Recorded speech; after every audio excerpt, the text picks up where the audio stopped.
resource to the group to apply for any of the loans the government's offering right now to help small businesses, 500 employees or less. There's some really significant help out there during this downturn, either the PPP loan or the Emergency Injury Disaster Loan, EIDL. So reach out to myself or Melinda or your own bookkeeper, your own accountant, your own CPA, get some help. Other people are, because Scott said that he's doing a lot of that right now, man. So Patty, Scott, are you taking outside people to do loans too, or just your clients that you have now? We're helping anybody who wants to apply. So Me too. we do have outside people coming in. Unfortunately, we don't have access to their payroll records. And if you're looking at the Paycheck Protection Program, you do have to have that information. Only to apply, if you're going to need the forgiveness portion at the end of the loan. Oh, that part of it. What if you don't have payroll? What if you just take draws as a sole proprietor? You can still do it. There is, I'm going to let Melinda address that better, but there is ability to apply for that loan with forgiveness. But you're going to have to show that you're using it for some of the things required under that loan. Right, it's the other loan, the EIDL loan, then, if you do not have payroll. EID loan. EIDL, it stands for Emergency Injury Disaster Loan. Oh, You can, it's administered through SBA, not through the banks. So you can just go to the SBA website or Google SBA disaster loan. So that's a priority versus the PPP for the sole proprietors? And for SDA, we go. But stay tuned. Let me just say a caveat. Stay tuned because the environment is changing every day. And they're saying that the PPP loan in maybe a week or so will be available to sole proprietors. So just stay tuned. Well, I can show some numbers, but it's not on a 941 or whatever. Correct. Right now, it's just for the 941 for that particular loan. But there is this other one also. You want to take it out, get a start on that, Matt? Oh yeah, I think so. But I was going to let that conversation keep going because funny you bring it up, Patty. That is a good chunk of what we're going to be spending our meeting on today. Oh, sorry to jump the shark there. Oh, not at all. It's kind of why we wanted to touch on those topics. It's something that's on everyone's mind. I don't have anything planned until 10. I can keep this going if you guys want to keep a chatter going on after the meeting. I'm totally okay with that, guys. So It's like Dan Abrams is ready to start us with a flag salute. Yeah. Dan, if you'd like to lead us out. Sure. Can everybody stand? sure. And veterans have the right to salute. And everybody at the same time repeat with me. I pledge allegiance to the flag of the United States of America and to the republic for which it stands, one nation, under God, indivisible, with liberty and justice for all. Next time, I think we should all mute except for one person. Okay, it was more. Not nonsense. That was exciting. So I'm going to mute everyone now and let Matt take the floor. Give me 1 second. Okay, Matt? All right. You let me know when you're ready. It looks good.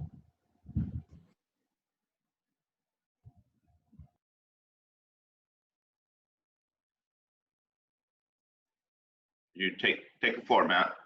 Thank you, sir. Welcome back, everybody.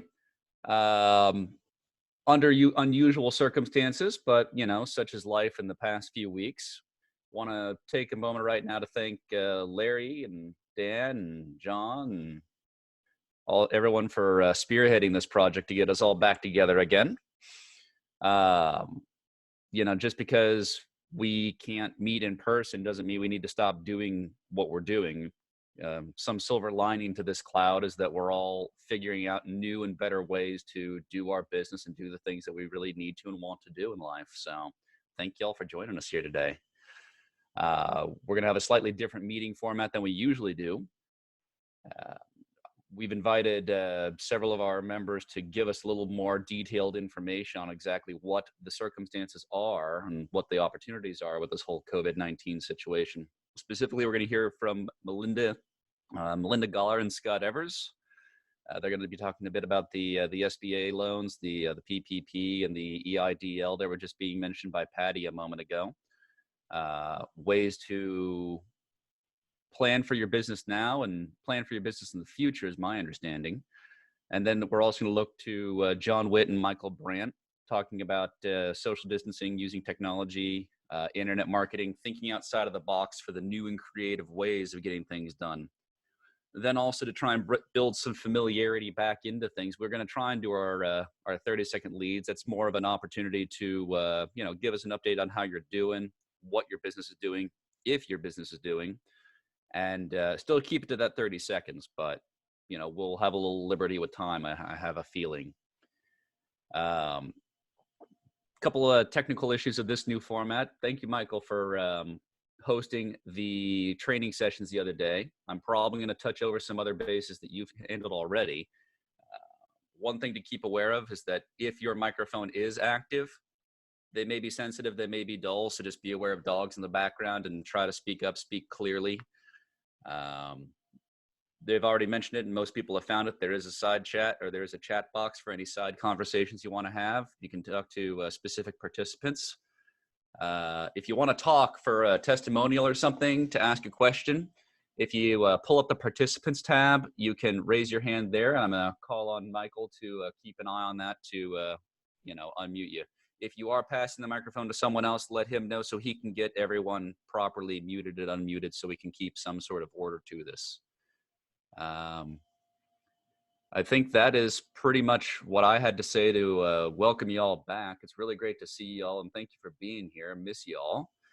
And I hope you all are doing very well. But rather than have me talk about how this is going to work, I'd rather actually get to it. And I'm going to throw it over to Scott and Melinda to start us off here and tell us exactly what these programs are and what we can do to get to them. Should I start? You want to hear bank stuff? I think so. Okay, so I'm sure you've all heard all about what Patty was talking about. The two loans that are most common right now is the economic injury disaster loan. That's the one you apply directly with SBA on their website for.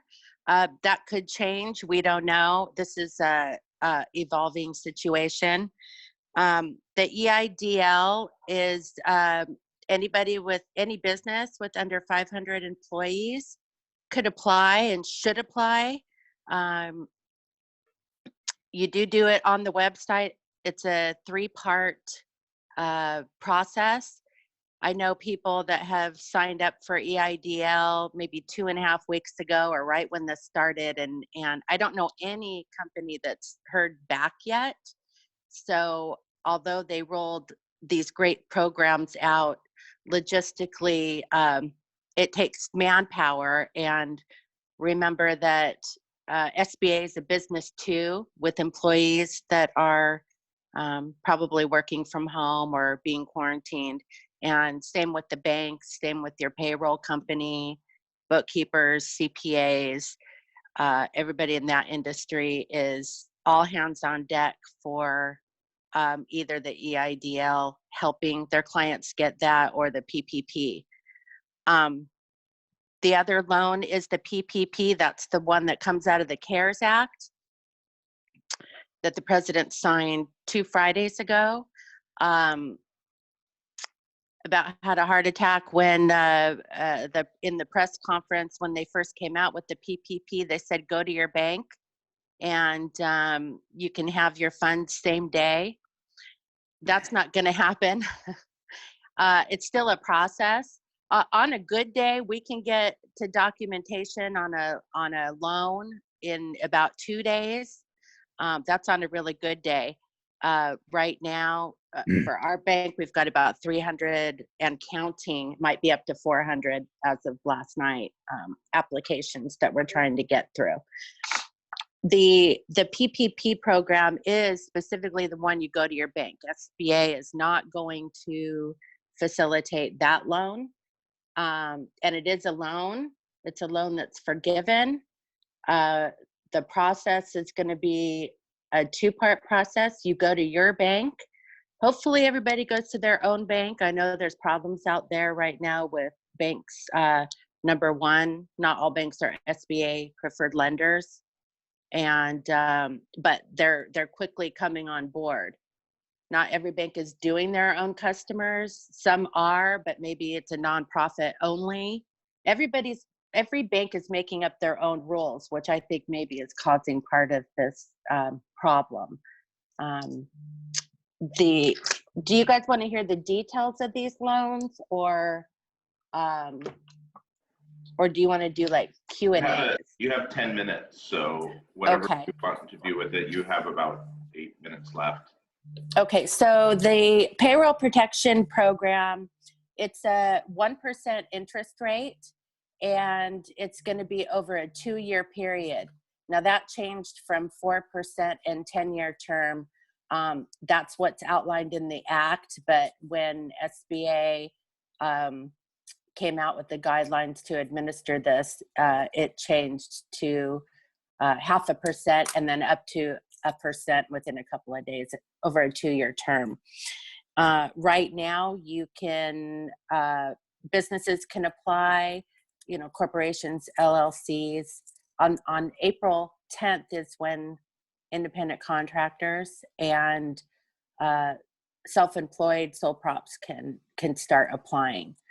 I would expect applications to, your bank can take your application, but it might not be getting processed and uploaded into SBA for a week or two. Depends on the process. It is requiring underwriting by the bank. SBA has not come out with their final guidance. I just checked their Treasury website, and it's still, the banks are working off interim guidance, which isn't final, and that's why some of the banks haven't even started accepting applications yet. And there's quite a backlog. Let's see, the PPP program, I think what's important to say, there's going to be 2 phases. First phase is you're going to apply for the loan. The loan is calculated solely based on your payroll costs. Rent and all that stuff is not included. That comes into play when you're spending the money, the use of the loan. But right now, getting the application completed, you need to come up with your payroll costs for 2019. So you're going to need to see your payroll company, your bookkeeper, and work together as a team to collect those numbers. Every bank's going to have a kind of a different process. The application is the exact same, so you can use that at any bank.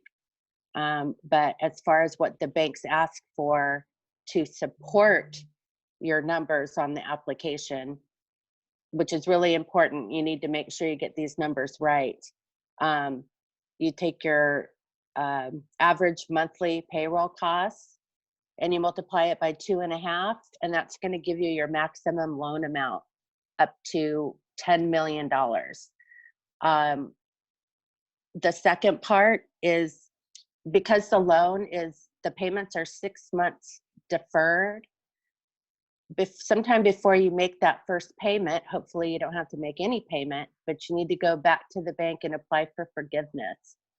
And at that point, you're going to also have to have had supporting documentation that shows you used the loan proceeds for qualifying expenses. The bank will validate that, and hopefully you'll be forgiven 100%. And the bank will forgive the loan and go to SBA to get reimbursement. So that's how that works. The banks are actually funding this, not the SBA. The SBA comes into play on the back end when the bank forgives the loan. Melinda, and yeah. we have a question from Charlene. She said, why should everyone apply? Because They told everybody in the press conference, if you own a business, every single business in America should be applying for this.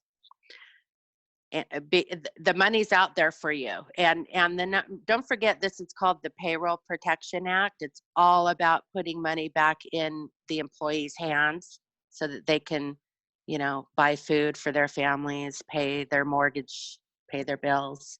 So you need to, if you've laid off anybody, you need to hire them back if you receive the funds, and you have to spend 75% of the proceeds on payroll costs. The remaining 25% you can spend on your mortgage, interest, or your rent on your commercial space or utilities. Is there any more questions? I'm kind of going off the cuff here. No, I think you're doing an excellent job on that. The only thing I would add to this is we're probably helping about 350, 400 clients right now getting the information they need to get their loan. I would highly suggest that you pick a regional bank as opposed to a major bank. The major with the large banks, well, I'll just go ahead and listen to names. With Bank of America, with Wells Fargo, these have been some real problems. The regional banks, like Melinda's bank, seem to be doing a much better job of getting things going and getting the loans processed. I suggest you do that. Also, the other thing to remember is the IRS also has a program called the Employee Retention Tax Credit. So you can get tax credits for paying your employee, but you can only get that if you don't take a loan. You can't both have a loan and the tax credit. You have to choose one or the other. So that's where you talk to your bookkeeper, you talk with your CPA, and you decide the best route for you to go. Dan, you had a question? Go ahead. Go ahead, you can talk. Okay, can I ask a question? Go right ahead. Okay, so I'll tell you something. You guys are really invaluable. Melinda, you know, I looked at this thing and it was so darn confusing. What do? She hand walked me from the beginning to the end. Patty got her all the book information. And I'll tell you something, they work really good as a team. And Scott, I should have brought you into the mix. I didn't even think about that. Actually, I think I left you a voicemail. So just keep on here. But I guess the amount of money that, even though my wife and I are on payroll and the employees, we also get the PPC on our own paychecks because we're on payroll. So there's a lot of money to be had out there. Yeah, the PPP loan is a forgiveness loan. A lot of the other programs are forbearance. So a lot of the other programs are putting off what you owe for a period, but eventually you're going to have to pay it. But the PPP loan is a forgiveness loan. If you borrow the money correctly, you're going to have the loan forgiven with the way the program works. And again, I can't stress too hard. Please go to a regional bank. Don't deal with the big banks. David had a question, and then John, you're up next. Yeah, two questions. First, on either one of these loans, how difficult is the application, and do we need professional help if our numbers are pretty simple? Or, I mean, we're going to send it in and we find out 2 months later that we made a mistake, so they threw it away? Or what's the, yeah. Can I answer that? Please.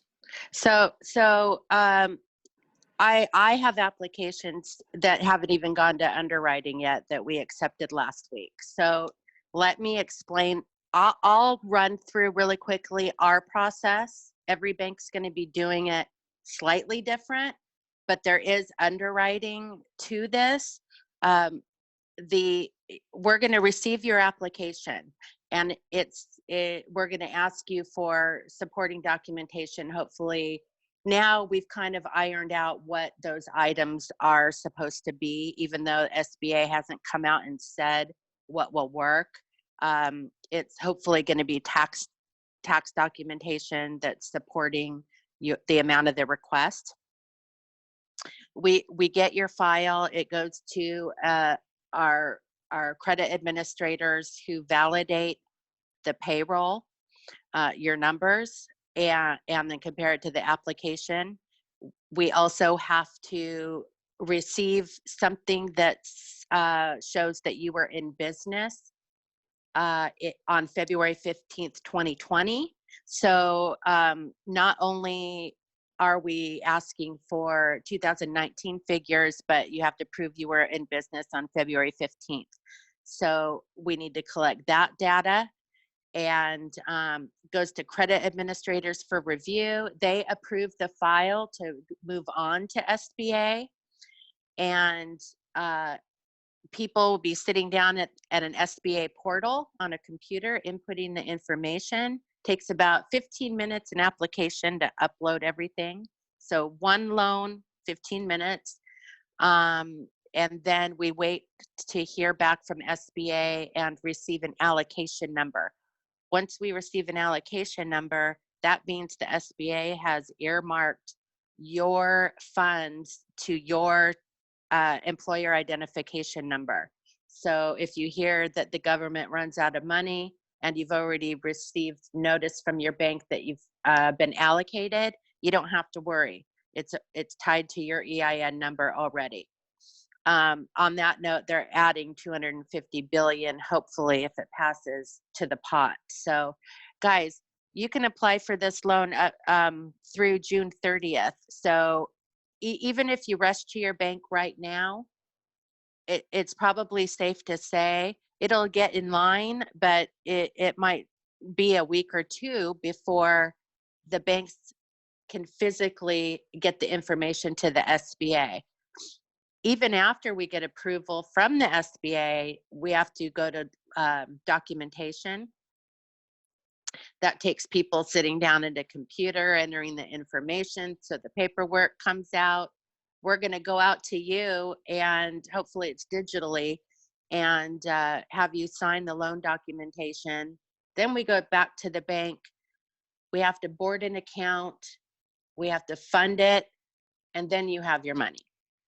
So it is a process, and I will tell you that the bank's credit, we're running off no guidance or interim guidance. So as long as there's no final guidance, it's going to continue to back up, because some banks aren't even accepting applications until final guidance comes out. Banks need to maintain their loan to deposit ratio also. So most banks will have a cap on the amount of money they can loan out in this program. We have we've done about 100 million so far. And just so you know, our bank has a total of 250 million on loans. And we've got a request for 100 million right now in 2 weeks. So the bandwidth for the banks is really tough. So of course, I'm going to ask for everybody to have patience with their banks, big banks, regional banks, small community banks. Either way, we're all trying to figure it out so that we can get people having their paychecks back in their hands. Dave, So I wanted to add in that I just did the research. Sole proprietors and independent contractors, they are available to submit for the PPP loan. The question is going to be, how do they provide documentation on their payroll, which is not defined yet. So I think you can submit this loan right now, but before it gets approved and before they actually fund you the money, you're probably going to have to say, hey, this is how I came up with my calculation, because you don't necessarily have a payroll service. And I sent I found an article on Forbes. I sent that out to Patty and Scott and Melinda, just so you guys have the same information that I found. And then Dave, responding to your question on EIDL, it took me about 20 minutes to submit that yesterday.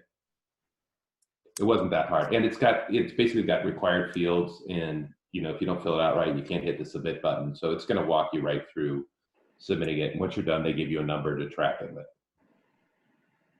Go ahead, Scott.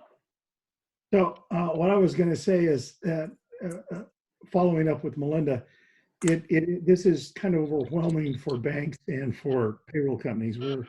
We have several hundred independent contractors, sole proprietors that we do payroll, and we're having to come up with all of these numbers. And of course, everybody wants them today, and it takes a little time to put them together.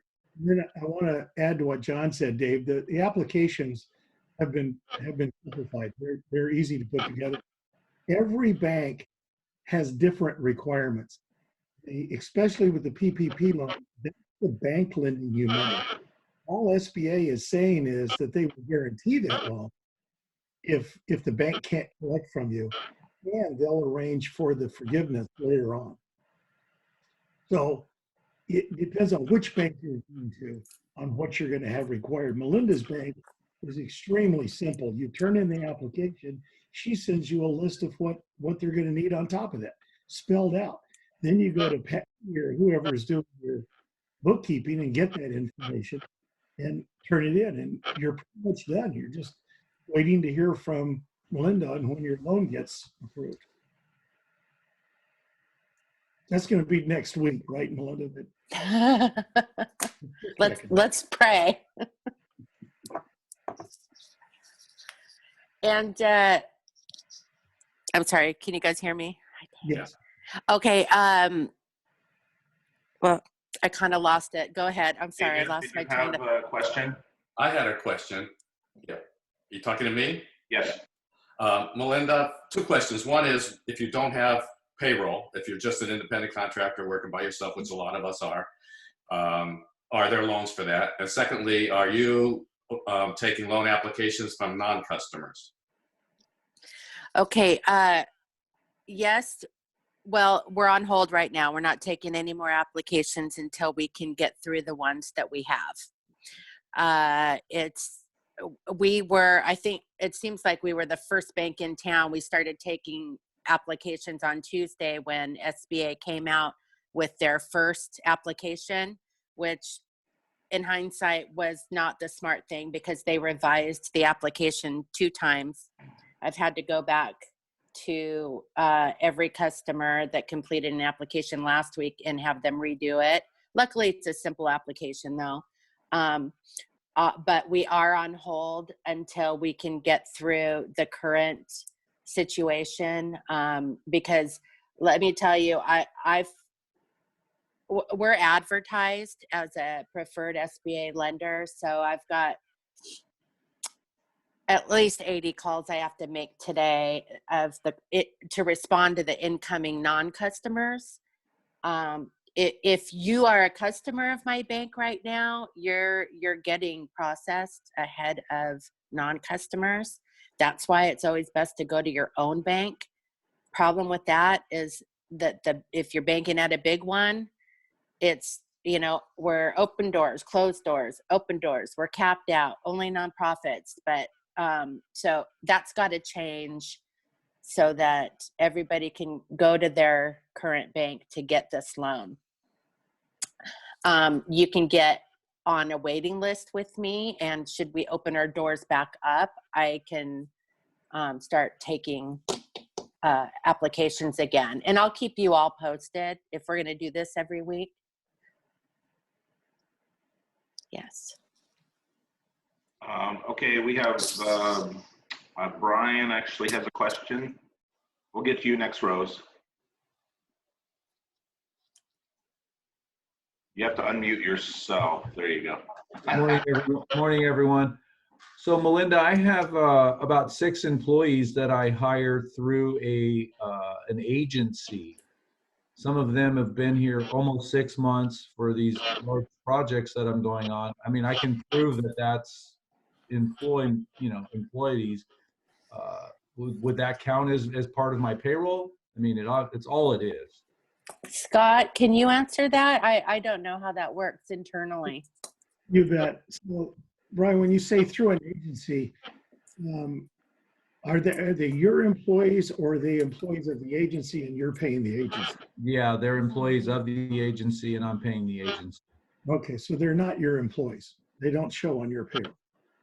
No, they don't. Yeah. So if that's the case, then you don't have the payroll records to substantiate it. The agency that you hired them from can apply for the loan, but you can't. Okay. I mean, you can on other employees, but not on those. Okay, Rose, you're up. And then we're going to wrap it up too. Sure, great. Thank you so much for all this information, everybody. It's really good to see all your faces. We're talking about the PPP loan a lot, and part of it that can be forgiven based on how it's used. The EIDL loan, or the $10,000, in the beginning was being said that once you apply for this, you get that money tax-free, interest-free, while your application's being processed. But now I'm getting different information. So we applied for that right away. We have the number. I haven't heard anything back, of course, but tell me more about what you've learned on the EIDL, that $10,000 loan. There is an update on the EIDL as of April 6th. It was $10,000, but because of the popularity of the loan and the logistics, they have reduced it or put a cap. It's $1,000 per employee. So if you have 3 employees, that's a $3,000 advance, emergency advance, not $10,000. Now, if you have 10 employees, you can be advanced $10,000. So that's brand new. I actually just learned about that last night. And guys, to stay up to date, the best way to do it is on the Treasury or the SBA website rather than Googling, because there's a lot of misinformation out there. There's information from the CARES Act, which stands alone, but the numbers are not the same as the actual PPP loan that's being administered by the SBA. So be careful what you read out there. You could be reading something that's now erroneous. So, yes. If anybody wants the link to the SBA page, just send me an email. I'll be glad to forward it to you. If you keep that link, it changes during the day. Literally, this stuff changes almost by the hour. So I'll send that link to you, and it will tell you about the 4 loans that are available and the 4 programs that are available from SBA. And then if you want, I'll give you another link to the IRS, and it'll tell you about the programs that you have available there. Anybody wanting those things, just email me. You can also chat in here, Scott. You can chat in the chat group too. So we're gonna wrap it up. We're gonna, at 8:30, I'm gonna keep it going. If anybody wants to stay on and just chat and talk with each other, questions or anything, I'll be on for a little while longer. And if anyone else has any questions too, we can stay on after. So we're gonna actually have John lead it up. He has a nice big mouthful right now, so that's probably perfect timing. We'll give him a chance. He's gonna, he's gonna give you ideas on how to actually diversify your business. Look for different opportunities. We've actually been meeting a lot, almost every week, and just going over different ideas, different markets, and different ways. So, my business coach, and possibly yours or yours in the future, John Witt, take the floor. I need to unmute you. And now you disappeared. Hold on one sec. Okay, there. Okay, go right ahead, John. All right, and I'm just looking to figure, I got a little PowerPoint slideshow that I can share here, if I can figure out how to do it. Hold on. You just had it. Share the screen again. Okay.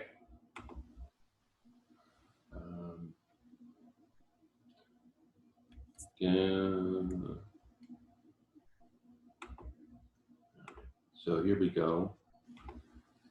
So, are you seeing it now? No. You have to, once you click the image, you have to share it. There you go. All right. Are you seeing my notes, or are you seeing the actual screen?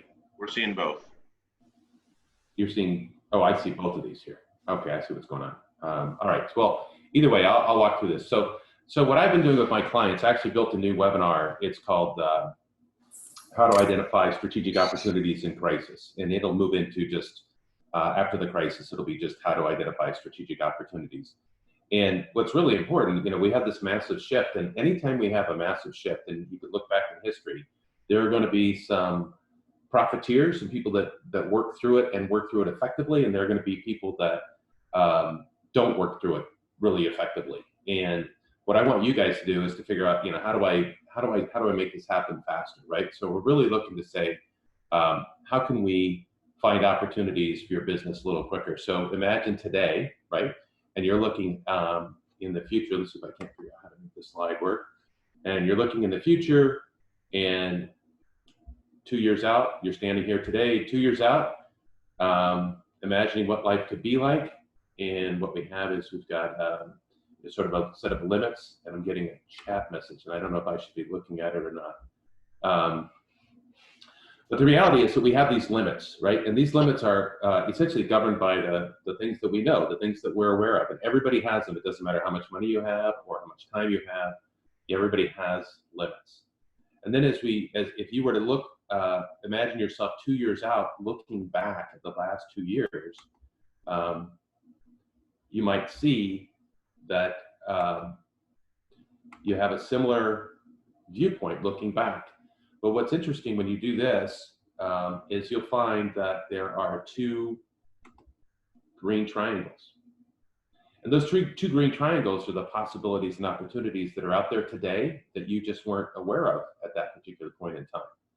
And if you've ever asked yourself or said to yourself, gosh, if I only knew then what I know now, how much different would the results be? It's really all about, if you could find those possibilities and those opportunities earlier, then you would have significantly better results in the long run. So instead of a starting point in that single point, you'd have a much wider basis, and your results could be significantly greater. And so initially, if you look at this here, if you don't work on finding those hidden opportunities and those other possibilities, if you don't effectively go down that path, then you're limited to this set of results that you see on the screen right here. But if you can identify those hidden opportunities and possibilities in advance, then you have this opportunity. So this is how you 3X a business. But in this case, I'm not saying 3X. This is how you change your business model, is identifying what those possibilities are. Now, the experts say, and I didn't make this up, but if you Google Branson or Tracy or any of the big leaders, you'll find that they say, hey, you need to spend about 4 to 6 hours a week in this space of personal and professional development. That's about where you're finding those hidden opportunities and those hidden possibilities, right? 4 to 6 hours. Now you can go on Google, you could do all kinds of different things to figure out where those opportunities. I'm going to share how to build your own mastermind group here in just a second. But really the value here, and again, I was working with Mike a while back, and we made a list right away of all the industries that are going to be impacted positively, right? So any home delivery industries, right? Amazon's hiring 400,000 workers, Papa John's hiring 30,000. I mean, these people are growing like crazy. The home delivery business is going gangbusters. And so if you can serve that industry, they're going to need help. If you look at the medical industry, hospice industry, high-end cleaning industry, so anybody that has to do extra levels of cleaning, the grocery industry, all of those industries are growing like crazy, and if you can serve those industries, then you have some additional opportunities to shift your business and grow, because some of your businesses are going to decline. And some of them are going to grow, and you just need to find a way to activate those activities. All right, so when it comes to mastermind, now this is, you can build your own, right? You can build your own, and that's what I'm doing. There are 5 essential rules to creating a mastermind. All right, so the first one is to choose your members wisely. Now here's the thing: you want to relate on a personal level to the people that are in your mastermind. You want to have similar levels of experience and no competitors. right? We don't want to have any competitors in the mastermind. So again, if you're building your own, that's great. Or you could join another one. Either one is fine. The second one is to choose members wisely. I'm sorry, the second one is to set the ground rules immediately. And that's sort of how often, what day, how long, a limit to the number of members, when and how do you add members, what's the evaluation criteria. You're going to want to have that information initially in setting up this mastermind. And again, like I said, you could do this on your own, or you could join another one. You're also going to want to have a clear agenda and a structure as to how we're going to run this particular meeting. So how long is it? How are you going to start it? Is there going to be kind of an informal start? It's not necessarily a network meeting because you're really trying to create solutions and opportunities for the members that are there. So there might be some updates. Typically, you'll do a deep dive into a particular person's issue or challenge. We call that putting them on the hot seat. And everybody in the organization will work to solve and create solutions for that particular person. You're going to need a group leader, somebody that organizes the thing, somebody that recruits members, somebody that manages the logistics, sends out the agenda, does all those kinds of things. And ultimately, you have to share evenly. Everybody has to benefit from this particular activity. It's about, not only are you going to be a consumer, obviously, because this group is there to help you, but you also have to be a contributor where you're helping other people to accomplish goals. And one of the amazing things that happens is that, whatever your particular issue is, challenges, if you're in a mastermind group of similar other people, chances are they're experiencing the same problem. So while that helps to solve the problem for you, you're also getting answers to help run your business more effectively. So this is a piece of a 45-minute presentation that I'm doing on Mondays, Wednesdays, and Fridays at noon. I'll send it out in the OC Pro mail. If anybody's interested in joining that, I can send a link. You guys can check it out. But this is the first 5-6 minutes of that particular presentation. Goes on to some other things as well. But it's all about how do we shift? How do we pivot our businesses effectively in today, right now, and ultimately as we move from, as I was reading in the paper today, move from black to gray. It's not going to go from black where we're, black ops, we're sitting sheltered in place 100% today. It's not going to go from 100% to 0. It's going to go from 100% to 80. They're going to figure out a way to transition. And your job is to figure out, how do I transition my business during that time frame? So keep an eye on looking out for hidden opportunities and possibilities. A mastermind group, whether you start your own or you join somebody else's, is an excellent way to do that, depending on what it is you're trying to find.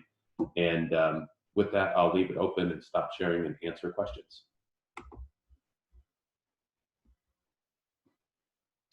I have a question. Yeah. Yeah, John, do you have, or does our group have mastermind groups going right now? Because I was in a mastermind for years, and it's just like the greatest possible, and the way you describe putting it together is absolutely perfect.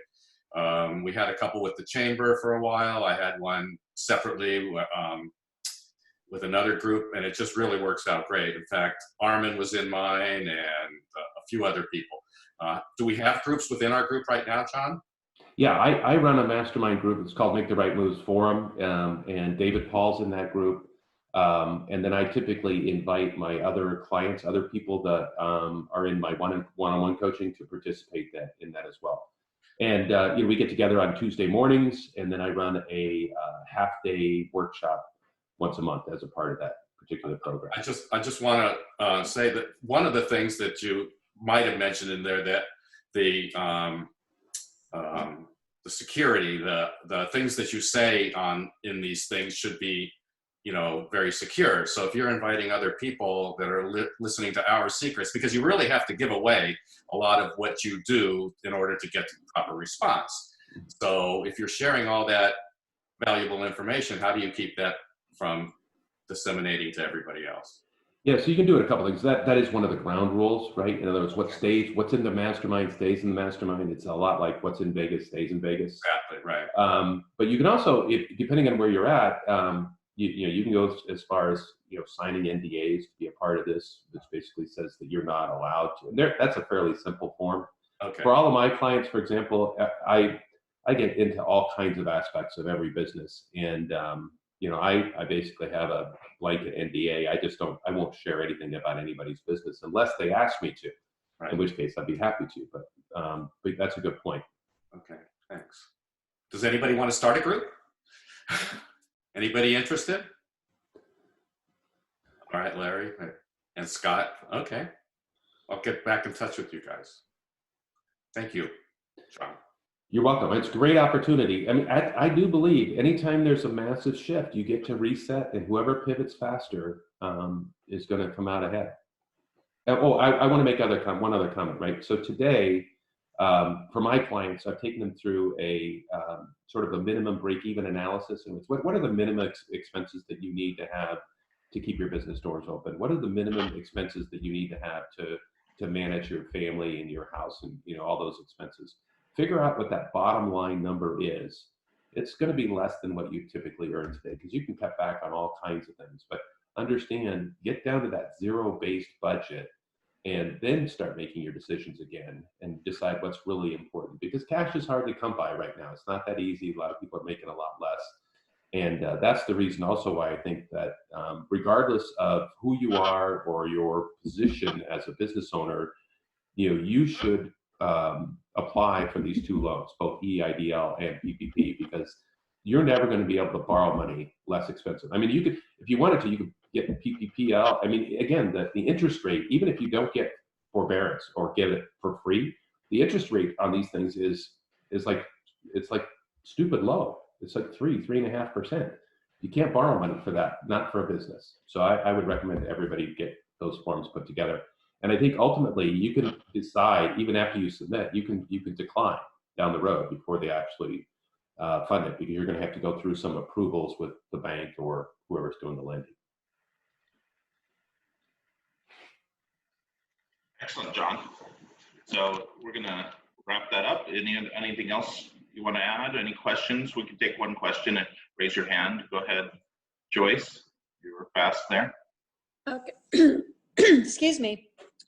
Is there a certain number of members for that mastermind group that's ideal, or what would you suggest for the amount of people in that type of a group? Yeah, I would go in somewhere between 8 and 12, right? I don't think anything over 12. And typically what happens is there's one person that is on the hot seat each time you meet. Now, maybe you meet weekly, maybe you meet monthly. But if you have 12 people, that's only once a month where you get, or once a year that you get, if you're meeting monthly, once a year where you get to be on the hot seat. So really that's, I think, the governing factor, and how well they get along with each other. Because the other thing that'll happen is that you'll think this group's going to get along pretty well, but you'll find that somebody doesn't quite fit, and you're going to have to make choices, and you're going to have to recruit some new people in there. So somewhere between 8 and 12 is where I would put it. Okay, thank you. Okay, well, thank you, John Witt. Always great information. You're welcome. I'm going to head out, and actually I'm not heading out. I'm going to head the meeting right now and teach you guys how to do some online marketing in this time. It's kind of been my forte for a while, taking a lead that is in person and taking it online. So I'm going to teach you some basic ways. You guys might know these, but I'm just going to remind you what to do in this time, how to get more leads, and just a very simple, fast overview. And we're going to jump into sharing the screen. So one of the most important parts of growing your business, obviously, is networking. Depends on either you're going to pay for it or you're going to do your sweat equity, is what we call it. So we want to make sure when you're out there, you're going to represent yourself well. So first thing you need to do is update your website. If everyone needs to know that you're in business and you're ready to take leads and you're able to do it. So a lot of people just will not call you right now because they don't want to bother you. They don't know what's going on in your family. They don't know what's going on in your life. So make sure that you reach out to your current clients and your potential clients and so on. I kind of ignored my leads, right after this hit. A lot of clients have canceled. A lot of clients have lowered their budgets. And that's kind of shocking. So I kind of ignored my leads, and all of a sudden my leads that I was talking to before this lockdown started reaching out to me and saying, hey, what's our next steps? And I was like, oh, that's right. They actually want their service, even though this is all going on. So make sure you update your website. A lot of people have put pop-ups on their website, the first thing that they see when they enter the website, especially if you're dealing with product, like, like if you're a dry cleaner, what are you doing out there to make things cleaner? How are you delivering the product? How are you handling the customers in the store? So update your website, update your Google Maps that you're open, update your Yelp. A lot of Yelp pages actually have a COVID section, like restaurants, they have a COVID section now, and your Facebook. And then go out and post on all of your social media. Easy to make a beautiful post. Canva is a great application that you can use for free. They're gonna try to sign you up and it's $12 a month. It's free. Trust me, they give it away for free pretty much. So make sure you update everything first thing and foremost. So Facebook is still the place that most people are hanging out. Make sure you go to your Facebook, update it, make sure that you say you're in business, and also reconnect with people. I've actually kind of stepped back from social media quite a bit, and I'm starting to post again quite a bit. So it's important to make sure that you're posting. Get on your groups that you know. Facebook groups are a great place. You can actually run meetings within Facebook groups. You can really do an amazing job with Facebook groups. So let me bring up chat. So you guys can see this, right?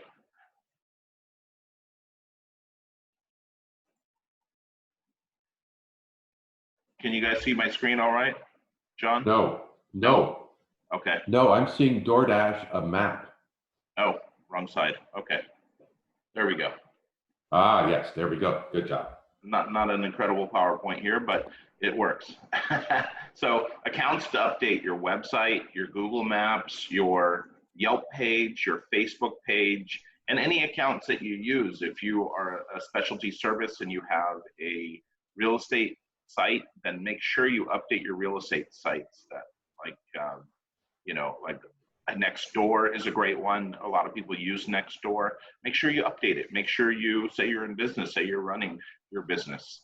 Next is Facebook. Facebook is really powerful. Make sure that you are using Facebook the right way. Get on your groups. Make a group for yourself. We actually have a Facebook group for OC networkers. I'll share that again, and everyone can start using that again. If you see somebody that's online, chat them. It's a great way to turn an online lead to a offline lead and get them on a Zoom or a phone call. So go back onto Facebook, connect with people, friend them. If you don't want to really let your personal life out there, create a new account. So with Facebook, have one just for business, have one for just family and friends. There's a great way to actually, you can share your posts to just family if you want. So if you want to post pictures of your granddaughter or your child 10 times a day, send it out to just family, because everyone else, maybe they saw one picture, they don't want to see 20. So make sure that you're using groups. Groups are really powerful. Facebook puts a lot of money into it. They actually have commercials for Facebook groups, and it's very powerful. The next section would be LinkedIn. LinkedIn, make sure you go on there, update all your profile page. Your profile page is the most powerful thing. Make sure you have current jobs that you're working on there, client referrals. Everyone in this group should definitely start referring each other and recommending each other. That's really powerful. Make sure you go on there. And then make sure you start connecting with people. There's loads of people in there. When you open your LinkedIn, you're going to notice you probably have 30 people trying to connect with you. Connect with them. Once you connect with them, send them an instant message and then take it offline. If this person is someone that you want to do business with, or you want to get their business, then connect with them and then take it to direct mail. So let's say you go out and you find somebody that's in a group. Let's say it's a chamber group for Irvine Chamber. You're in the Irvine Chamber, right? You go in that group, you can start friending people. Then once they connect back with you, send them an email. Now, on their profile page, you will find their email. Extract that email, send them a private message within LinkedIn, and send them a different message. Hey, I just connected with you on LinkedIn. That is a powerful way to get that message to them. They're like, oh yeah, that's right, I just saw that. I connected with them. I trust them more. They're on my social media and not just some person that just sent me a random email. Then try to set up a meeting. Send them times to get on a Zoom, to get on a phone call. Zoom is really powerful. I'll go over that at the very end here.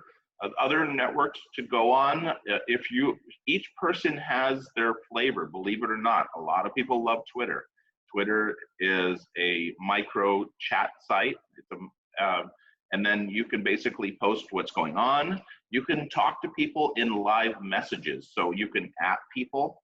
So if I put an @ sign to John Witt's page, I can start talking to him. Hey, what's going on? Are you applying for the SBA loan? And then he can talk to me, and everyone else can see this conversation publicly. Kind of crazy, not my favorite platform, but, and then there's private messaging too. Use private messaging. It's really a powerful aspect. Instagram, still one of the best platforms out there. TikTok is actually going to probably take first place pretty soon, which has its positives and negatives. It is a Chinese-owned company, but it's still really fun and really powerful, and it's free. So, and everyone's on it. So it's really powerful. And you can talk. You don't have to do these dances. You don't have to get in a bikini. You don't have to do anything that you're seeing. You have to talk about what you are an expert at. So, you know, then people that are into business, into stock trading, into certain things, they'll start showing you those people in the feed. So that's a little bit more on TikTok. I'll jump in that one in a second. Instagram, very powerful. Do the Instagram stories daily. Do the Facebook stories daily too. Now, the nice thing about Instagram, if you connect your Instagram with your Facebook, you can do one story in Instagram and it'll feed into your business page or your personal page, which is really, it saves a lot of time. So, and this tells people that you're in business. This tells people that you're there. TikTok, I'm sure, has anyone done a TikTok yet? I barely do it myself. But I'm going to start doing it a lot right now because I'm going to be launching a course just wrapped around networking online. So TikTok is really powerful. It's a fun network. It's easy to do. You can really spend a lot of time on there and waste a lot of time on there, but I've gotten a huge amount of marketing tips on there, which I never thought that would happen.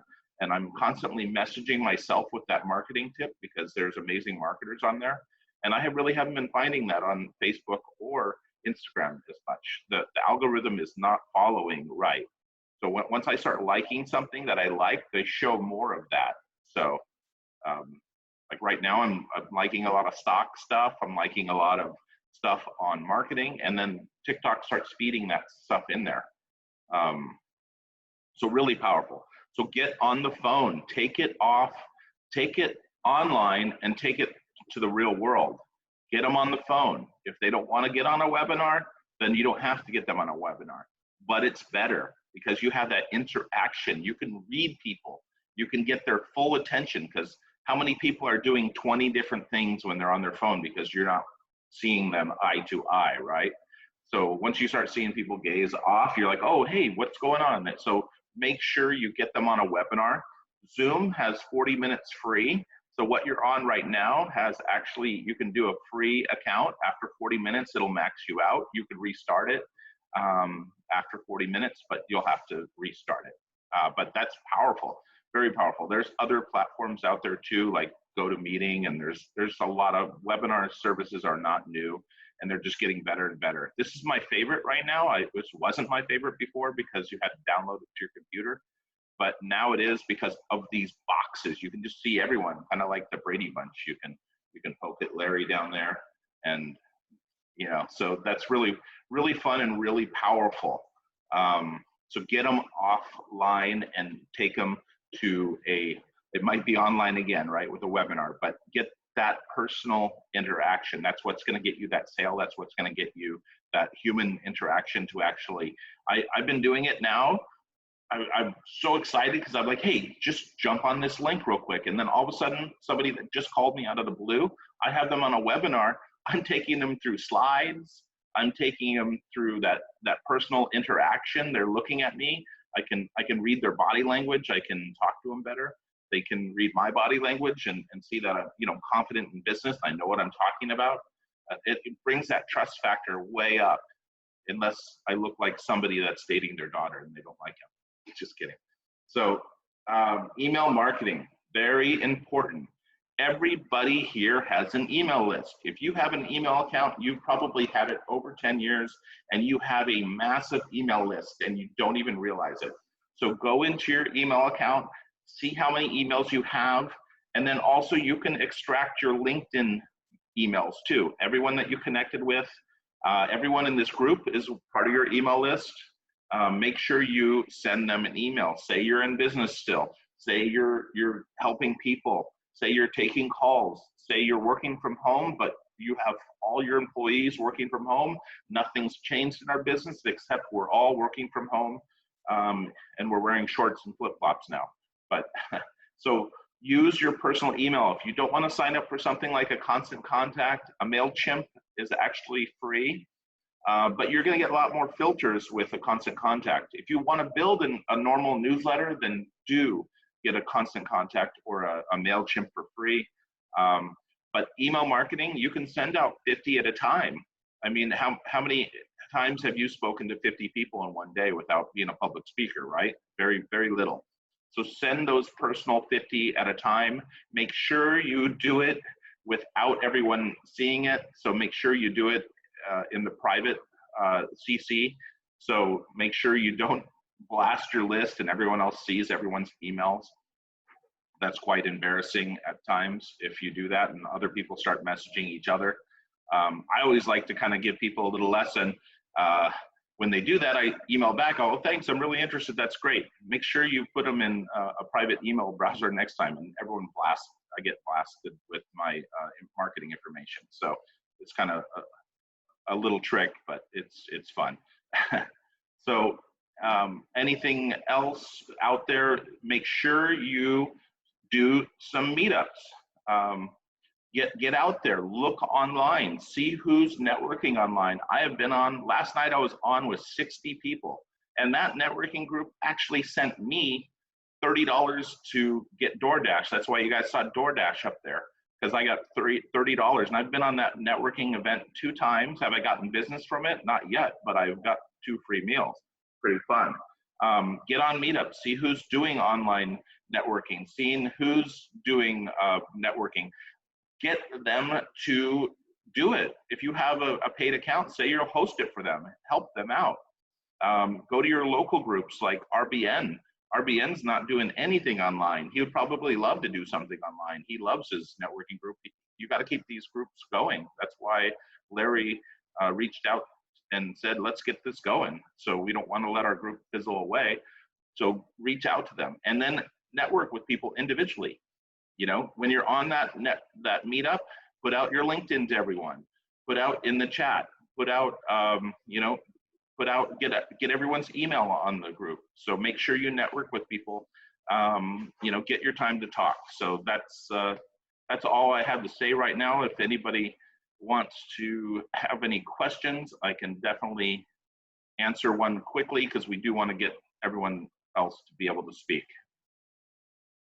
We have Joyce. Let's, who hasn't had a chance? Oh, let's do Joyce real quick and then whoever hasn't had a chance. Yes. We can maybe talk separately. I wanted to find out if you know how many people, what's the max on free Zoom, and then how you 100 accounts. 100? 100 for 40 minutes. Okay, and then how to record. Just press the record button. Okay, because I didn't record on see. the cloud, or you can record on your desktop. I'm recording on desktop right now. Okay, I didn't see that option when I was doing a Zoom, but I can figure that out. And then are we meeting weekly now for yes, we are. pros? Yes. Okay. Okay. Anyone else have questions? Keith O'Neill does. Let's do quick ones, guys, so we can get our networking in. Okay, what was the name of the app or the thing you said to help create your online posts? Canva. Canva, beautiful. You can even I made this background in Canva. If you put in Zoom backgrounds, I'm telling you the secret now, I can't. So I have CANVA? I have the coolest backgrounds, but a lot of them came from, like this fish tank came from Canva. Okay, CANVA? CANVA, yes. Okay, and then which one now? What is email 50? Personal email 50 is how many you can send on Gmail at a time. Gmail, okay. All right, and then Constant Contact it's a great source. Yeah. Okay, and you just go constantcontact.com or whatever. Yeah, if you guys want to sign up for me, I am a rep. I don't really make any money on it. It just keeps me with my free account. So Dan has a question. He won't stop waving, so he wins. Okay, Michael, the information you're giving is invaluable. Okay, so I've got a young gal that I've had layoff, and I'll bring her back right now. How can I have you incorporate? She's a good techie on this stuff, but can you incorporate to teach her how to go further with this? Sure. Yeah, I can definitely do a one-to-one training with her for a reasonable price. Sure. Mm-hmm. And I'm also going to do some free events, and then I'm going to start my training course that I've always wanted to do because it's a great opportunity right now. Mm-hmm. Anyone else? David Wise. Just real quick, the Zoom is a 40-minute thing, but we've been using it for our bicycling group. And right now, because of the situation, they just let you go. Oh, they have? Okay. It says the host will, take care of this, but they're just letting it go. If you have you probably have a commercial account, so it's a little different. It's cheap. It's pretty inexpensive too. I always thought it was very expensive, and I don't know why. Maybe because they tried to upsell me to 10 accounts, and it's like $14 a month. Yeah. So, but for all of us that would just want to use it for family and stuff, they'll do that. It seems to be extending the time automatically. Okay, one more question, and then let's get to networking. That's it? Awesome. Okay, well then let's take it off and do some networking. We do have about 12 minutes, so let's do a quick 30 seconds per person. I'm going to just go down the list, and let me see. Let's start it off with Scott Evers. Go right ahead, take your floor. You got 30 seconds. Okay, Scott Evers, HR Ledger Payroll. Please give me a call if you have any questions about where you should be during this COVID-19 situation on setting your business so that you're not just looking at the next 15 to 30 days, but at the next 30, because that's really where we need to be. So give me a call. Thank you. Excellent. Armin, go ahead and take the floor. You're muted yourself. You got to unmute yourself. We can't hear you. We'll skip you for now. Who is BFASC? Go right ahead. Brian? That's me. Yeah, good morning, everyone. Brian Fischella, Fischella Finishes. We're still operating. I've got my office staff working from home. My field guys are following safe practices, doing exterior and large commercial jobs. Thanks to Kelly, we have a residential job right now. She's got a new condo that we're painting the interior of. So thank you, Kelly, for that lead. And if there's anything else, we can do on the outside of homes, vacant homes, new homes, stuff like that, we're still available. So it's great to be back in the group, see all your faces. Hope to talk to each and every one of you individually the next couple of weeks. Awesome. And next up, we're going to have B&D Corp. Well, good morning, everybody. Good morning. Hey, we had something else to talk about, but I'll tell you, you know the saying, "This too shall pass." Well, this too shall pass. And if you're not doing something now to prepare for when all of a sudden everybody is back at them, you're going to miss the boat. And we've just talked to one of our suppliers. Direct mail programs are something that you can do in the meantime to keep yourself top of mind. So anybody who's interested in it, it's amazingly inexpensive, and you really don't have to do a doggone thing to get it done. So let us know. Paul and Diane from B&D Corp. I hit him. And she hit me. And tell them about what we just found out this morning. I'm sorry. We got a tight time schedule. Okay. Sorry, guys.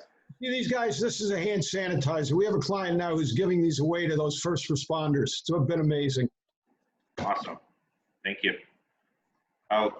Lance, go right ahead. All right. Might flip it over. This is my new GAR. So, Charlene's been screening all our customers to make sure no one's sick. Go ahead. Yeah, I do screen everybody. We have had to turn away some customers, make sure nobody in the household has had respiratory symptoms or temperature or travel. And we ask that the customer provide their own pen to sign our invoices, which are required by state law to sign our invoices. And that they maintain social distancing, minimum of 6 feet. That's been an issue. And that he has sanitizers and all that good stuff. And, is going to disinfect everything, and that they put vulnerable people in a different room from where he's servicing. So we I screen, and we've had to turn away some customers, surprisingly. So we are open. We're running at it's been very unpredictable. We are super busy one day, and then we have nothing the next day. And so we're kind of overall, last week was okay. Yeah, 30 seconds. Sorry. But so we're not as busy as we're used to being. Thank you. Okay, and next up, Armin, did you get yours working yet? Where'd you go? Hold on. I think you had muted me. Can you hear me? Yes. Can you guys hear me? Okay. Yes. So good morning. Very happy to see you all here. Armin with Guardian Capital. I'm fully operational, and I'm very busy. Not necessarily with doing a lot of business, but doing a lot of legwork for the changing atmosphere that we are in right now. Market is very extremely choppy, both with rates and with guidelines, but I'm still fully operational. If you feel that someone is in need of a loan, send them my way. It's a good time to be in and get the file processed, waiting for the right market. What could really help me right now is your leads for reverse mortgage.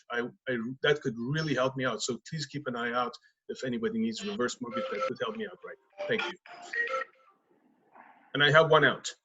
Perfect. Thank you. Dan Abrams, take the floor. Hi, all. Hey, I've been operating like Melinda 12, 14 hours a day.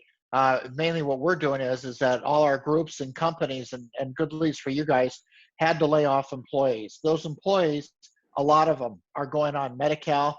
A lot of people in the group I'm assisting on there. I help them enroll for Medi-Cal from the beginning to the end. I don't make any money on it, but I'll still be glad to help you out. It's like volunteer work like Melinda's doing and Scott's doing. People are qualifying for subsidies right now. Don't be embarrassed. Just make sure you call Dan, because I still am the insurance man. Okay, we're going to go to David Paul. Hello, the David Paul, DLP Consulting, audio video expert. Perfect lead for me right now is somebody that all of a sudden their whole family is crammed into the same house, all trying to do their homework, do their schoolwork, their work from home. I help separate them. They're crowded into where the Wi-Fi works. So I'm able to help you get into each of your individual rooms so you can more effectively work and do your schoolwork. I am out working. I do have, I'm down to Lysol wipes, which isn't really great for my hands or face, but I do have some of those left. I have a squirt bottle of rubbing alcohol and makeshift masks. I hope everybody's staying safe.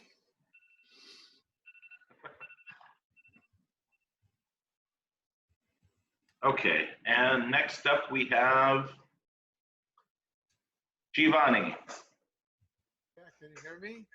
Yes, speak up. All right. Thanks, everybody. What happened? Just push through. Don't worry about it. How about this one here? Is that better? Yeah. All right. Well, anyway, thanks everybody for coming on board. Wow, what's happening? Oh Lord, it sounds horrible. Anyway, That's okay. We are doing social distancing. We have our gloves. We have our masks. We're ready to. I don't know what's going on, but if you need a suit, let me know. We'll take care of you. Why is this going like that, Mike? Because you have too many devices on. I have what? Too many devices on, but let's move on. Okay.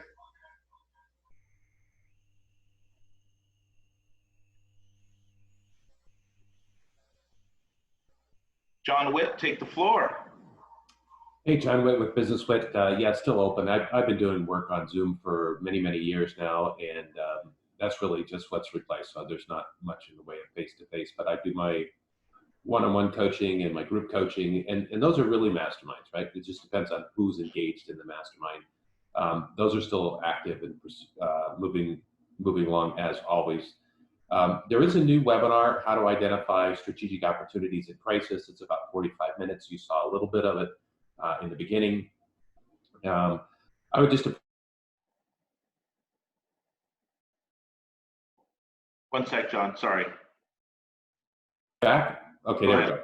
So I just would appreciate you. I'll put a link to the webinar in OC Pro email. I would just appreciate you sharing that with your networks so that they can get that information and learn how to identify new opportunities and respond more effectively to this crisis and how to come out of this crisis effectively.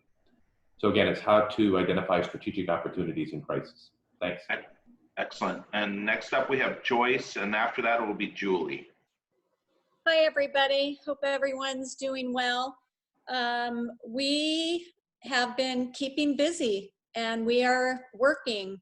So we have installs every day next week, where I had a couple measures this week, and follow up, working from home, keeping our distance, measuring from the outside, wearing our masks, doing what we need to do to try to keep everybody else and ourselves safe, but just one day at a time.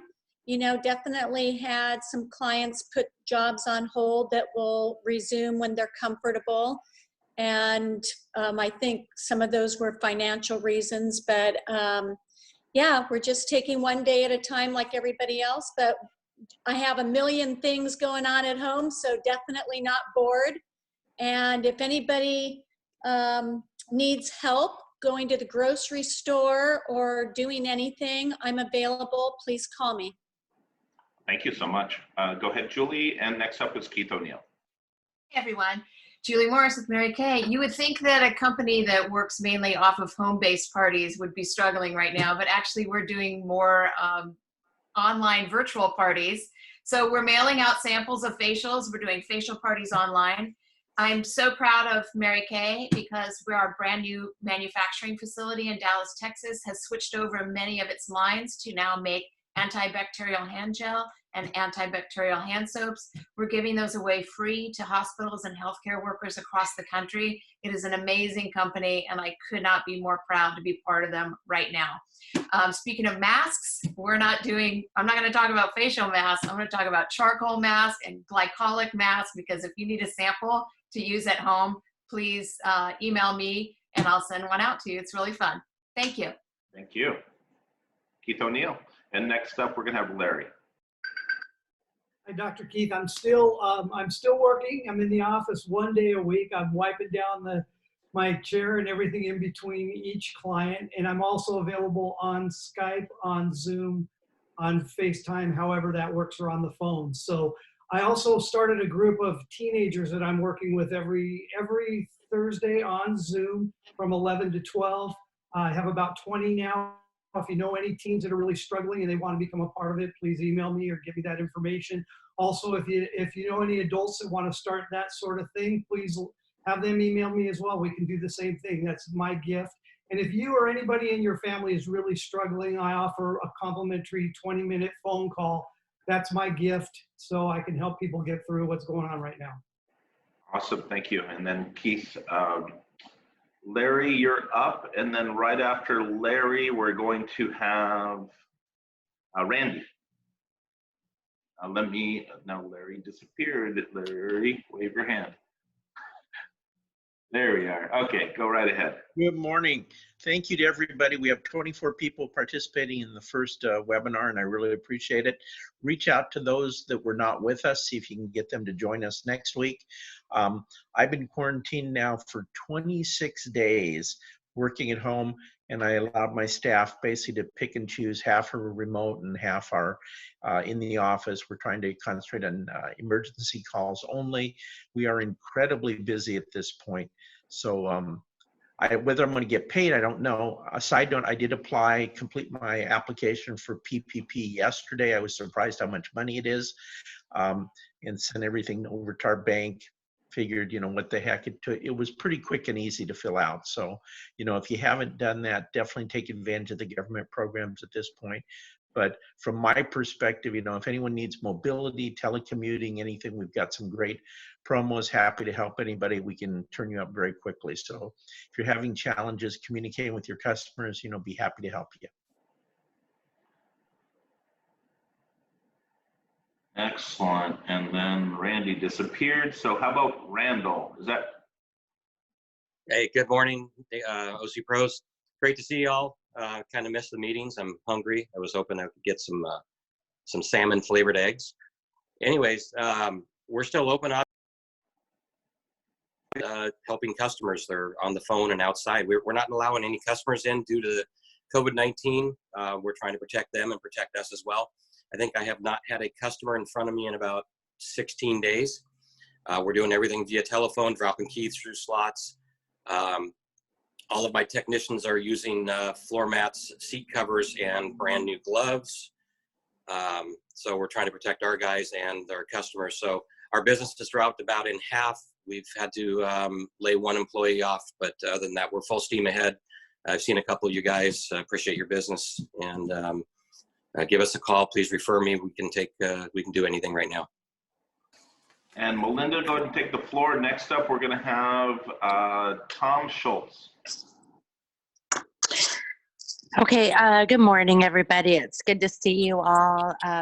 Please use me as your resource for the PPP program and or the EIDL. I'd be happy to talk to all of you. If you do call me and you have to leave a message, I will get back to you. As you can imagine, my phone is ringing off the hook.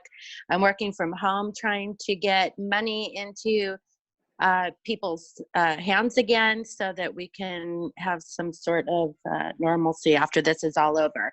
And if you want, we are posting updates, videos on LinkedIn, so follow us. They're really actually educational and full of updates as far as PPP program goes. So give me a call. You all have my number. If you can put that link in the chat, that'd be great. Okay. Tom Schultz is going to take the floor, and Patty right after. Good morning, everyone. How you doing? Good to see you guys all. The housing industry has made a little bit of a slowdown, like all of your industries, but we are essential. We are open. We are, excuse me, ready to help anyone. We do are obviously going through all the guidelines for safety for all. Some of the vacant homes right now are selling on the market. We're not anticipating a huge crash, just so you understand how this is going to work. There's still a lot of people that have a lot of equity in their home. There's still a lot of folks that have good jobs and good income. So the housing industry is not going to crash. When people are coming out of this, we're going to be ready, willing, and able to help them. The flat fee is going to put more money in their pocket. And when they're ready to buy or sell, we will be there ready to help them. Stay safe. You guys. Patty, you're going to take the floor, and next up we'll have Rose. Unmute yourself, Patty. You muted yourself. There you How's go. that? Perfect. Great to see and talk with everyone. Financial services are absolutely an essential service. I'm glad to help anyone in the group, even if you're not a current bookkeeping client. You know, I'd be happy to give you, you know, some customer service, some goodwill. A lot of the terminology, a lot of the numbers, it may seem easy to some, others are just like, that's okay to be clueless.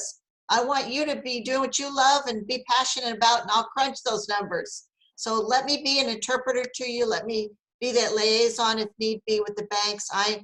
Everything Melinda and Scott have said is, it's so incredible that every bank is a little bit different. I've probably helped a couple dozen people now, and every process is a little different. So there's little nuances and understanding that I can bring to the table to really help each and every one of you.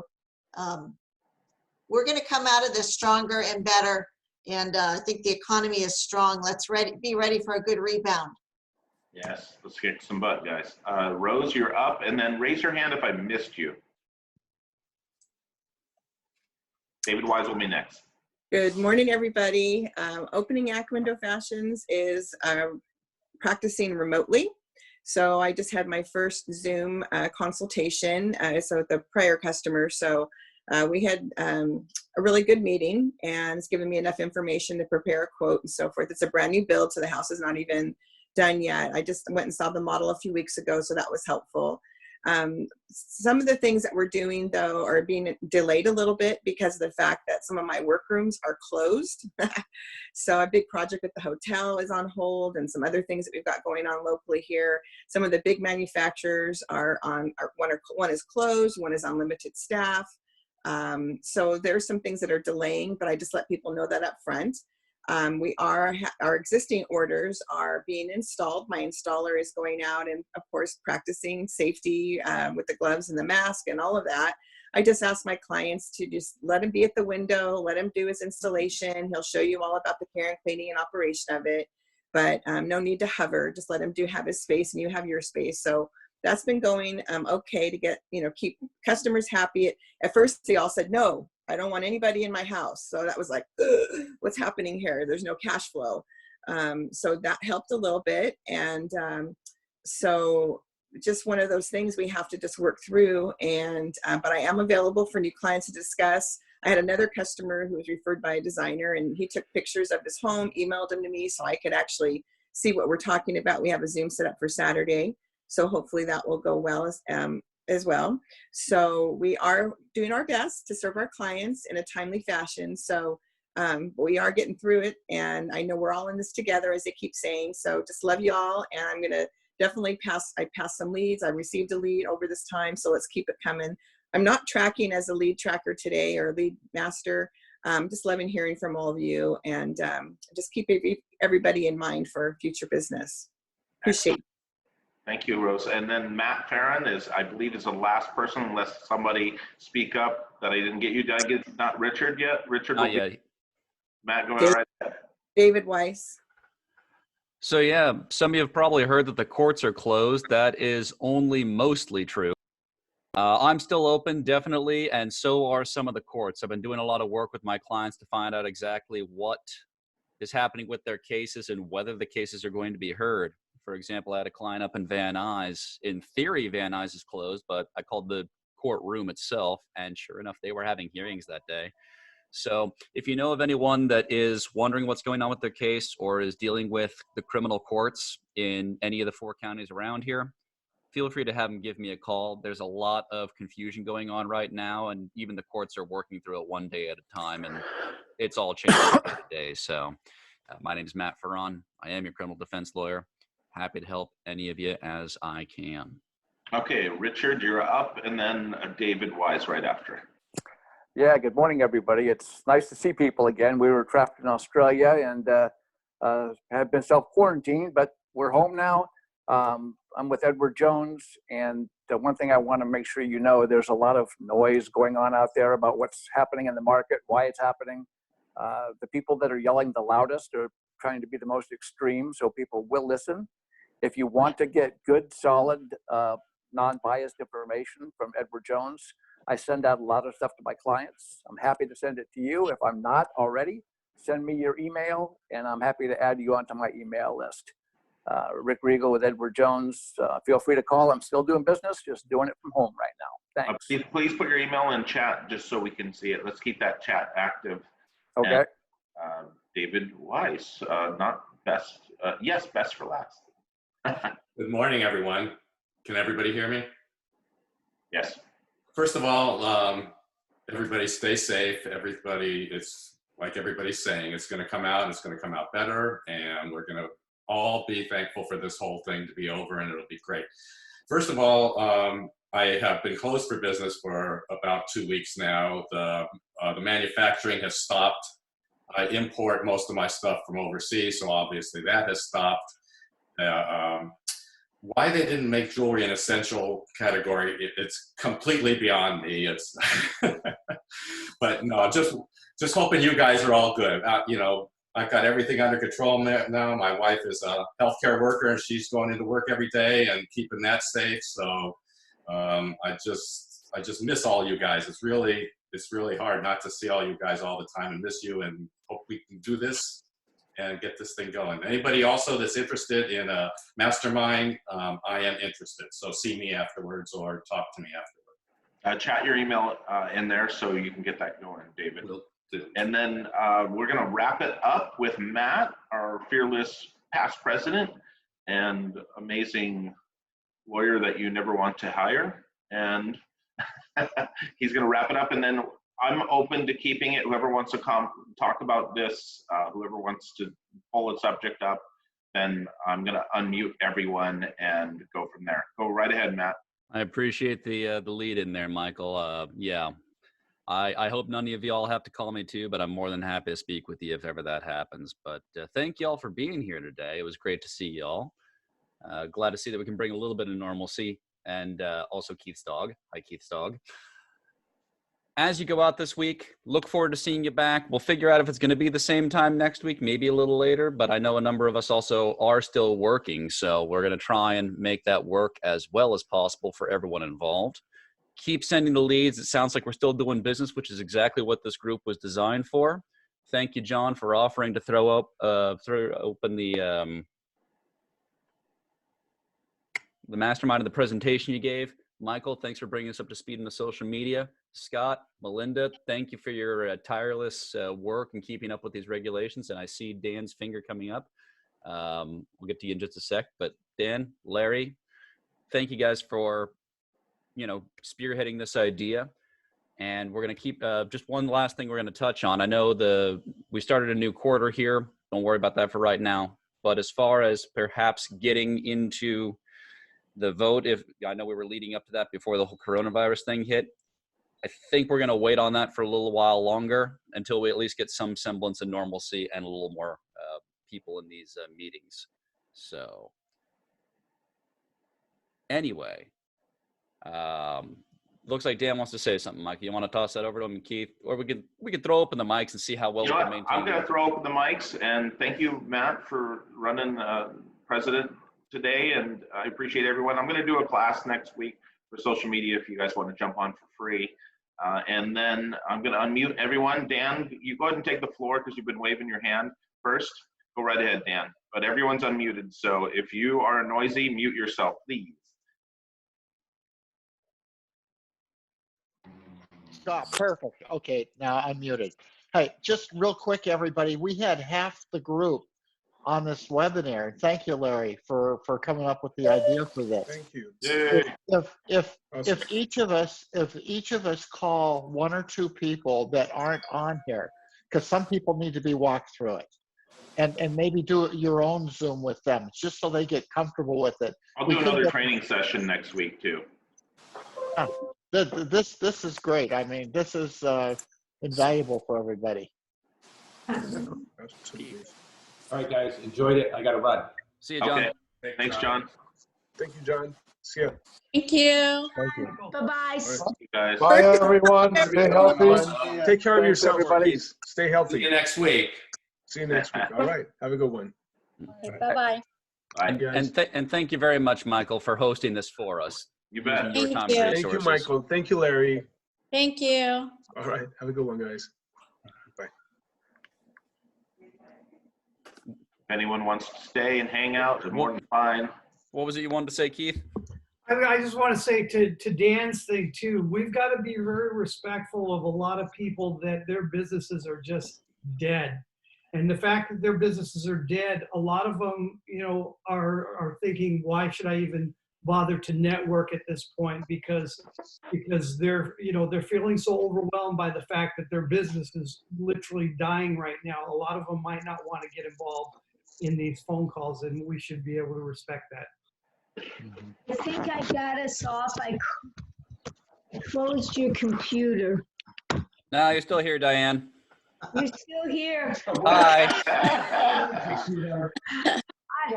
We heard everything, Diane. We'll remove you. We'll Hey, remove you thank you, for you. everybody. See you guys.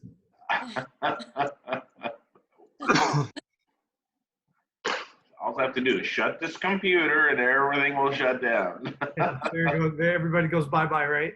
Yeah. So Keith, I agree with you, and I've talked to a few members, and some of them are just devastated right now, and they can't think clearly, and they just kind of want to hide under a rock, and it's unfortunate, and I think we need to reach out to them and be supportive. I'm very fortunate. My business is extremely busy. My issue is whether I'm going to get paid, but I'll tell you, all of my people are working. I'm not looking at any layoffs. We're doing very, very well. But I'm working from home. I think I'm more productive at this point. I've been quarantined for 4 weeks.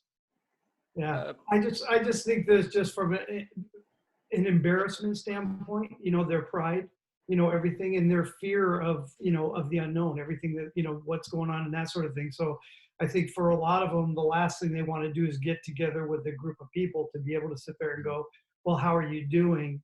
Just to answer that question for some people are very difficult. It's really a challenge. And so, so I think we need to be careful of that, and kind of, because my thought was after the fact, once we get back together, for those that have been in the group and can't afford, maybe we can start a fund where those of us that are still doing okay can contribute to and maybe carry them for 3 months or whatever till they get back on their feet. That's a thought that that I have, but just depending. But I just want people to be really sensitive of what's going on with that situation, because I'm sure that there are people that are really struggling right now, and the last thing to be able to get to a group when they don't have a place, maybe because they can't afford their office or they can't, whatever it may be. That's something I think we just need to be cognizant of. Yeah, no, I think that's an excellent point, and we need to look at the individual members and and see what we can do, and money shouldn't be an issue. Yeah. No. Yeah. And what am I saying? I am one to put people on the spot. Keith, not Yes. to put you on the spot, but if we gave you some time next meeting, would you be interested? Is there something that you could talk to or speak to address that point for the folks that attend? Absolutely. I mean, I think, yeah, absolutely I can. And then, because you're looking at it right now, it's such a time of uncertainty. And, and we've all been affected. I mean, my speaking engagements went away, and that was a big part of my, big thing of my income. I had big, major speaking engagements coming up, a major conference. I was a keynote speaker and a breakout speaker. That's gone. All that stuff is gone. And so, fortunately, because of my private practice, I mean, everybody needs me now, but people, for that same reason that a lot of people aren't coming to this meeting, they are because of embarrassment, because of whatever, they're afraid to reach out. And, that's just human nature. And I think I'd love to, talk about that. Because I don't know if any of you, my Facebook, I think Mike knows, but my Facebook page, I have a the Self-Esteem Coach, my Facebook page, and then my Keith O'Neill Facebook page, and I do videos, emotional tips and that sort of thing that I put up once or twice a week, and so. And that's why I'm doing what I'm doing with the kids. And that's why I said, if adults that are really struggling and they want to do start a group, I'd be more than happy to facilitate that every week. And basically, it's a group where people can come in. And even with the kids, my kids, I just say, we don't talk about politics. We don't talk about religion, but we talk about anything else that's on the table as far as, how you're feeling. Because a lot of these kids, this is their first major crisis they've ever gone through in their entire lives. You know, for us, we've gone through others before, but nothing like this. This is actually, in our lifetime, I believe, the first time we've been on lockdown like this. And so this is a complete challenge. There's so much unknown out there. And when fear kicks in, people start making bad decisions. I like to think that humanity, that people, we're going to tap into humanity, and that people are going to really start to, but history shows we have a very short memory. And the unfortunate thing with our economy being shut down is the bad thing that's going to happen from it is you're going to see depression, you're going to see drug addiction, alcohol addiction, you're going to see addiction to technology, and you're going to see suicides go up exponentially.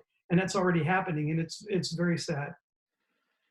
So anyway, but I'd be more than happy, Matt, to answer your question in a nutshell. Yes, I'd be more than happy to do that. Yeah, I agree. I think that'd be a good idea for next week. And I think we need to kind of keep pushing, reaching out to the different members and taking advantage of their expertises during this crucial period. Absolutely. Absolutely. So I'll do anything I can to help. And like I said, you know, I'm willing to start a group for adults as well, and meet, you know, get on once a week if they're struggling emotionally. Any of your family, anybody. This is not just to the group. This is anybody. So, you know, like I said, I'm doing it with the kids now, and that seems to be growing.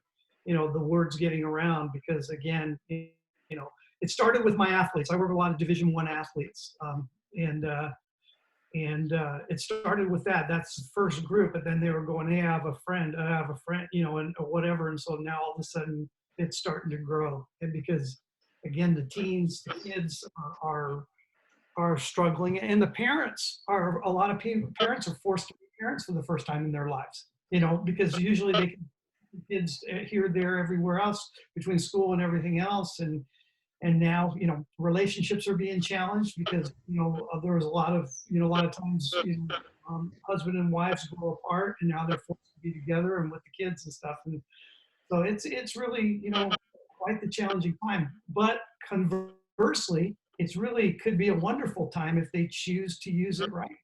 So, you know, it can bring families together. It can bring, you know, relationships, make them stronger. It can, you know, the kids can become stronger. And it's really about, you know, repetition and consistency and scheduling them and scheduling time together and playing games together and getting off of the social media and all that stuff. Sorry, Mike, but you know, all of that stuff. There is really a great opportunity here as well. And that's what I really like to focus on. So anyway, I'm sorry, I talked a lot. No, I think I think those are all really great points and a really great idea. I think more than anything, people need emotional support right now. I did a Zoom group last night for a group of friends of mine, and it was all on creating your own space in your home, that your quiet, serenity, relaxation, creative space in your home somewhere that you can go to create the feelings that you need. And next week I'm doing self-care. I'm doing self-massage and meditation and deep breathing. So I'm doing 4 weeks of just support for friends in different areas. And I think people need emotional support. People need financial support and physical support, but they need that emotional support. No question. And good for you, because, you know, it's interesting with relationships right now, because, you know, we as men get things from our guy friends that we don't get from you, our women, and you get from your girlfriends that you don't get from us. And it's important to have that individual time as well as the family time, but it is also a great time for you to reconnect with your husband, to reconnect with your kids, you know, and you know, and hopefully there's a lot of that going on. But I'm also doing what I do for a living, hearing the opposite, because now you're getting kids that are, you know, that are forced to be home abusers, you know, all kinds of other stuff. And it's really quite the challenge. It's going to be interesting to see what comes out after all of this.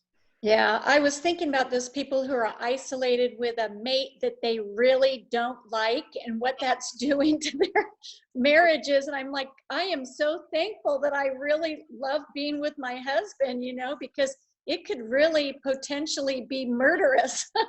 We were talking about that the other day too, because Vic and I get along so well, and it's not perfect. Nothing's ever perfect, but right. We're very good friends and we enjoy each other's company, and so it hasn't been really a struggle for us. But for those, like you say, that are not, it's divorce is going to go up too. That's another thing that's going to happen, Yeah, and Michael's got the bachelor pad with the ocean view going on, so you're like trapped on vacation. Hey Matt, I was going to ask you, what about going up to see your girl up in Northern California? Hello? You talking to me, Michael? No, Matt, Ron, Matt. He's muted. Oh. You gotta unmute. Thank you. I muted my microphone to cough, and then it required Michael's permission to unmute. That was just a reminder. It wasn't permission. I kept trying to unmute, and it said, "Oh, really? To approve." Yeah. So as far as getting up to see Stephanie, it's been kind of a no-go. So quick backstory: that her mom passed, and that was my March trip that was planned. So pleasingly, it coordinated, but Siskiyou County has taken a slightly different approach. They, in order to prevent everyone from the Bay Area and Sacramento from fleeing and bringing the virus with them, have imposed a 2-week quarantine on any non-resident that enters the county. So if I want to go see her, I can stay in the apartment and not leave. So so you'd be stuck.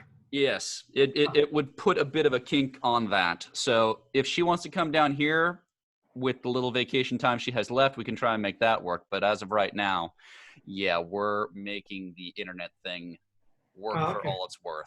All right. Which is nice because, we have a couple of friends that live up in Idaho. One of my friends is in the Air Force out in South Korea at the moment. And we're all keeping in touch on a chat program there. That sounds good. Oh, yeah. Yeah, we're doing Easter brunch with all my daughters on Zoom. I have one in New York, right in the heat of everything in West Village, and then I have one in the Bay Area, and I have one in Colorado who's in Florida. So we are going to do Easter brunch on Zoom. Oh, wonderful. So there you go. Quick question for you, Joyce, as well. Well, first of all, I was looking. Is your stuff up on the OC Pro Networkers website yet? Do you know? I don't know. Yeah. Anyway. I mean, I gave it when I first joined. I gave it to whoever I gave it to, but I don't know if it was posted. I never checked. I'll follow up on that. I don't know. Keith's going to be speaking next week. Would you be interested in giving a piece from your end? So go. I couldn't hear you. Oh, sorry. I know Keith has offered to speak next week on just kind of how to weather the storm emotionally and all that. Is that something you would be interested in assisting with as well? I can throw in my 2 cents, if you want me to. I mean, the opportunity is there for you if you'd like to. Sure. Otherwise, how do y'all think the meeting went today? I think it went great. Yeah, I thought it went well for a first. I thought there was a lot of good information, and for a first go at getting this, Mike, you did a good job of controlling the crowd. Yeah, exactly. It's pretty easy to control a crowd when I can mute everyone like that. Any things we should change for the next week, aside from potentially the